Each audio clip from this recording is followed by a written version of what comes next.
반갑습니다. 복리부자입니다. 지난 영상에서는 이제 마켓플레이스 윙에서 쿠팡 윙에서 판매했을 때의 수익 구조에 대해서 한번 알아봤습니다. 오늘은 로켓 그로스에 대해서 다루려고 했는데 로켓 그로스보다는 로켓 배송에 대해서 먼저 다루는 게 순서가 좋은 것 같아서 로켓 배송에 대해서 알아보려고 합니다.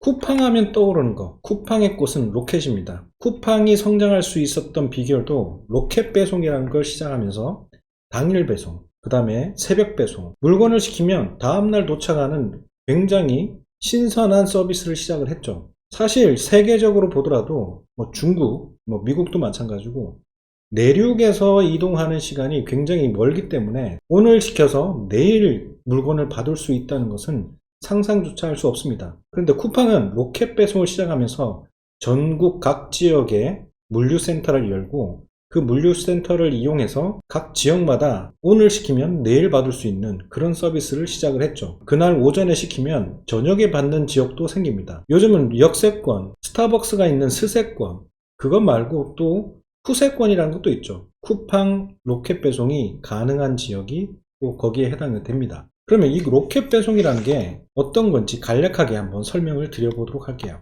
쿠팡의 로켓 배송은 쿠팡이 상품을 매입하는 구조입니다. 따라서 나는 물건을 공급해주는 서플라이어가 되는 거고 대신에 물건을 사가는 주체인 쿠팡은 바이어가 되는 겁니다. 그래서 내가 물건을 공급하고 그 대가를 쿠팡이 나에게 돈으로 돌려주는 그런 구조인 거죠.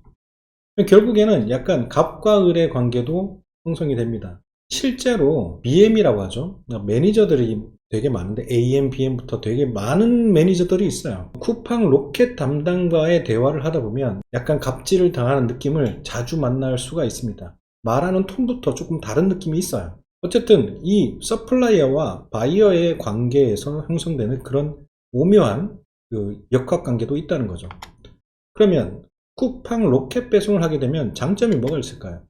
일단 장점은 주문이 들어오거나 발주를 넣는다든지 배송을 해준다든지 이런 것들은 모두 다 쿠팡이 알아서 해줍니다. 교환이나 반품, 불량 이런 것들 고객 응대에 대한 CS도 모든 것을 쿠팡이 대신해주죠. 그래서 나는 할 게 아무것도 없어요. 게다가 이미 매입한 물건은 쿠팡에서 다시 우리에게 돌려주지 않아요. 그래서 한번 납입한 물건에 대해서는 잊어버리고 있으면 됩니다. 그래서 결과적으로 사간다는 상품만 쿠팡이 매입한다는 상품만 제때제때 납품을 잘 해주면 끝입니다. 그런데 과연 끝일까요? 한번 파헤쳐 보도록 하겠습니다. 매입가는 공급사가 제안을 하죠. 얼마에 사달라고 제안을 합니다. 그러면 결과적으로는 쿠팡에서 이거를 이 가격에 사서 이 가격에 팔면 되겠구나 라는 허락을 받으면 우리가 납품을 하게 돼요. 그래서 결과적으로 쿠팡이 가격을 결정하게 되는 거죠. 제안은 우리가 한다고 생각을 하지만 주체는 우리지만 제안일 뿐이고 그것을 허락해주고 실제 발주로 넣는 주체는 쿠팡이기 때문에 쿠팡이 가격 결정권을 가지고 있습니다. 쿠팡이 매입하는 가격은 심플합니다. 계산법은 간단해요. 첫 번째, 매입가라는 게 있는데 쿠팡이 사가져가는 가격인 거죠. 그 가격은 공급가에 부가세를 더하면 됩니다. 그래서 부가세까지도 포함이 되어서 운영이 된다는 거고, 그러면 우리는 이 매입가, 쿠팡이 사가져가는 이 가격을 어떻게 제한을 해야 될까? 적정한 가격을 어떻게 책정을 해야 될까? 이 부분에 대해서도 생각을 해봐야 됩니다. 그러면 쿠팡은 어떻게 해서 이 로켓이라는 것을 통해서 돈을 벌고 있을까? 먼저 쿠팡의 정산 방식을 알아보기 전에 마켓플레이스, 지난 영상에서 보여드렸던 마켓플레이스 내용을 한번 더 짚어보도록 하겠습니다. 마켓플레이스 윙에서 정산하는 방식은 매출 1억을 했다고 가정을 하고 판매가 2만원, 그 다음에 판매 개수는 5,000개라고 가정을 했었습니다. 그렇게 되면 이제 판매 수수료, 그냥 광고비, 그 다음에 서비스 이용료 등등을 제외하고 나면 약 7,300만원이 나에게 정산이 되어서 들어온다. 이렇게 말씀드렸죠. 이해가 안 되시는 분들은 지난 영상을 참고해 주세요. 쿠팡 마켓플레이스 윙 정산에서 판매 수수료, 광고비 이런 것들을 제외하고 그 다음에 마진 구조도 보면 1,600만원 정도 된다고 했는데 요약을 해버리면 매입가 8,000원 상품으로 판매가 2만원으로 판매를 하고 1억 매출을 달성했다고 가정을 하면 광고비를 한 15% 사용하고 직접 택배를 사용했다. 약 7,300만 원이 정산이 되어서 나에게 돌아오고, 그 다음에 여기서 기타 지출을 다 빼게 되면 대략 순수익은 1,656만 원이 된다고 지난 영상에서 말씀드렸어요. 그러면 쿠팡 로켓 정산은 어떻게 될까요? 일단 차이점이 있습니다. 윙을 바탕으로 한번 설명을 드릴게요. 윙에서 없어져야 될 게 일단 판매 수수료가 사라집니다. 그리고 서비스 이용료도 사라지죠.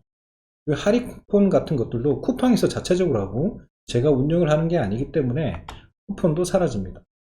그러면 조금 더 심플하게 변경이 됐어요. 그러면 쿠팡에서 정산되는 금액이 예상을 해볼 때 매출이 1억이라고 가정을 하면 광고비 1,500만 원을 제외하고 나면 8,500만 원이 저한테 들어와야 돼요.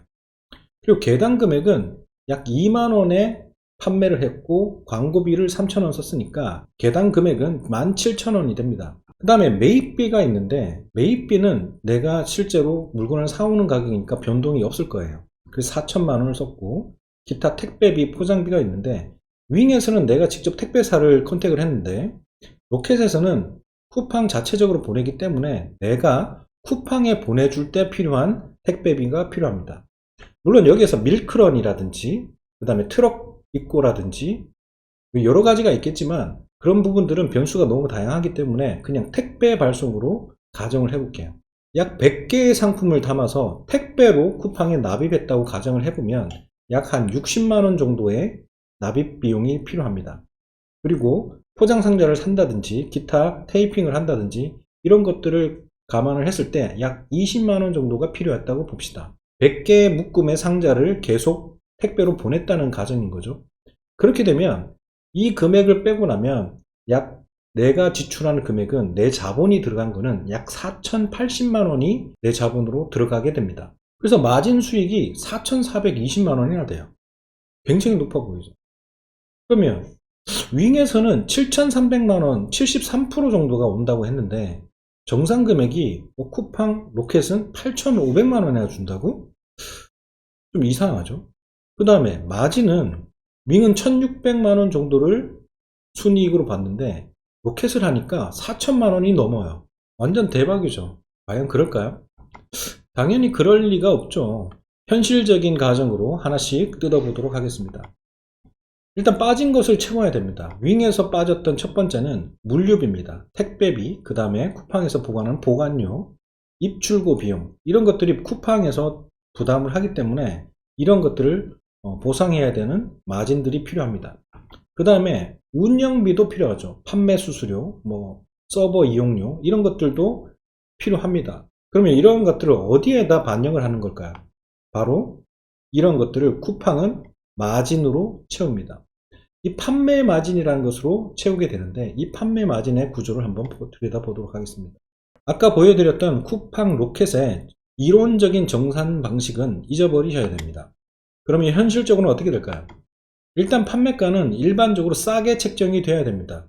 쿠팡에는 아이템 위너라는 시스템이 있고 그 아이템 위너는 배송이 빠르거나 아니면 가격이 시장가보다 싸게 되면 우위에 점하게 되고 동일한 아이템들 중에서 유일하게 판매 권한을 가져가는 이상한 시스템을 운영을 하고 있죠. 그러다 보니까 판매가는 일반적으로 시장 가격보다 싸게 책정을 해달라는 요구가 있습니다. 그래서 결국에는 그 할인폭만큼 매출이 작아지는 거죠. 예를 들자면 판매가 2만원으로 쿠팡 윙에서 판매를 하고 있었다고 가정을 합시다. 그런데 로켓 배송에 입점을 하려고 하니까 판매가를 10%를 할인하라고 얘기합니다. 그러면 결국에는 판매가는 0.9를 곱한 18,000원이 되고 매출은 1,000만원이 모자란 9천만원으로 떨어지게 되는 거죠. 더 웃긴 거는 더 많은 공급을 위해서 광고는 공급사가 해야 됩니다. 쿠팡 로켓 배송은 처음부터 대량으로 발주가 나오지 않아요. 처음에는 5개, 10개, 20개 이렇게 소량으로 구매를 하다가 이게 잘 팔린다고 판단이 되면 그때부터는 100개, 200개, 500개 점점점 양이 늘어나게 되는 구조를 가지고 있죠. 그런데 여기서 잘 팔린 상품으로 판단을 내릴 수 있도록 도와주기 위해서 공급사가 광고를 집행을 합니다. 참 아이러니하죠. 그래서 광고비를 계속 지출해서 심지어는 적자인데도 재발주를 받기 위해서 광고를 하시는 로켓 입점자들도 계세요. 그 다음에 매입 가격 책정에 대해서 한번 알아볼게요. 매입하는 가격에 쿠팡 마진을 더한 다음에 쿠팡은 매입을 합니다. 결국에는 자기들의 마진을 이미 알고 있는 상태에서 매입을 하게 되는 거죠. AI가 잘 팔리는 시즌성이 있고 잘 팔리는 카테고리에 잘 팔리는 상품 같다라는 판단을 내리게 되면 그런 빅데이터를 갖고 있기 때문에 실패할 확률이 굉장히 적은 거죠. 어쨌든 AI가 팔린다는 상품을 얼마의 마진을 남길지를 계산을 한 다음에 발주가 나오는 그런 구조입니다. 그럼 마진은 어느 정도를 확보를 하느냐? 보통 30% 이상을 가져갑니다. 대량으로 등록하는 경우에는 40% 이상을 보기도 하죠.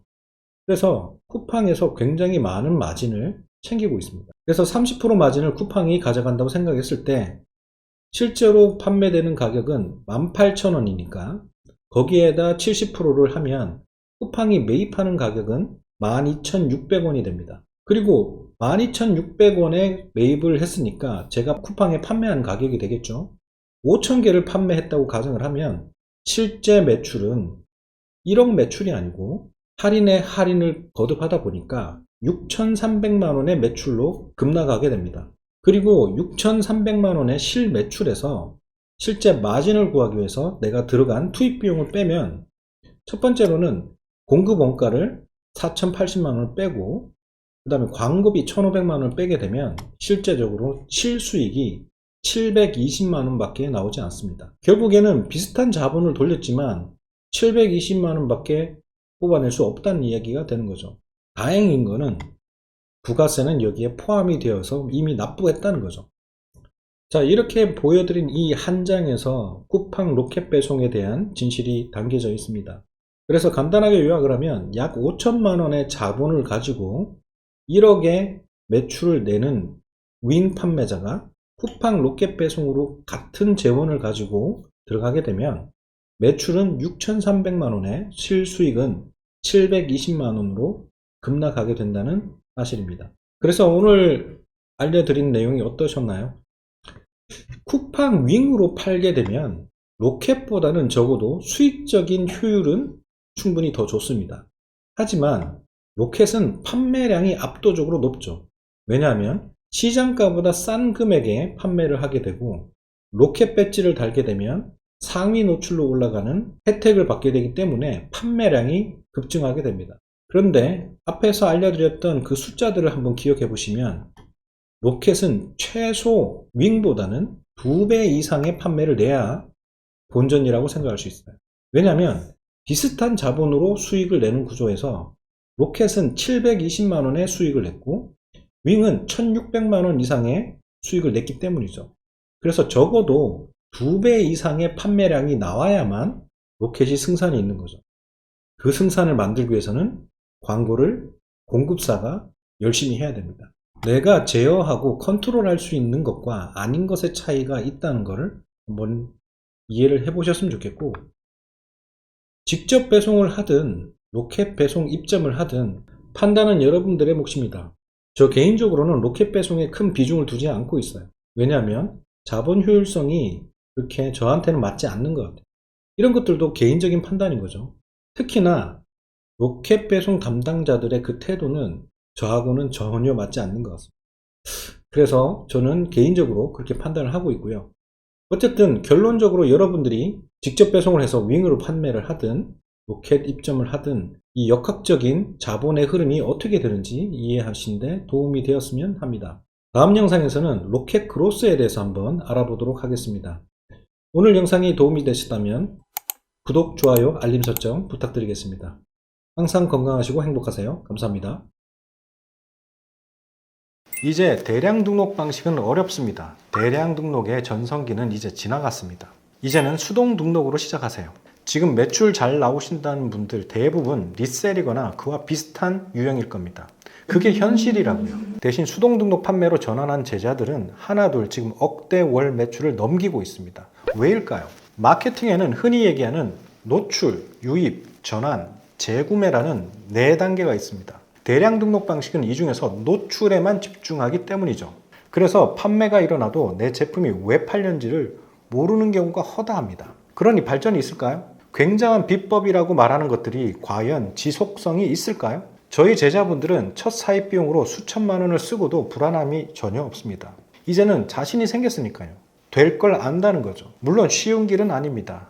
하지만 저도 2021년에 수동 등록으로 시작해서 레드오션 중에 레드오션이었던 마스크가 팔리는 것을 보고 잘 다니던 직장을 그만두고 지금까지 사업을 확장해 가고 있습니다. 지금까지 배출한 제자만 400여 명이 넘습니다. 지금까지의 사업 경험과 강의 경험을 토대로 정말 온라인 사업에서 탄탄한 기초가 되는 필수적인 내용만 담았습니다. 버릴 내용이 하나도 없으실 겁니다. 이 강의를 들으시고 온라인 사업이 나에게 맞는지 한번 확인해 보시는 것도 좋을 것 같습니다. 항상 건강하시고 행복하세요. 감사합니다.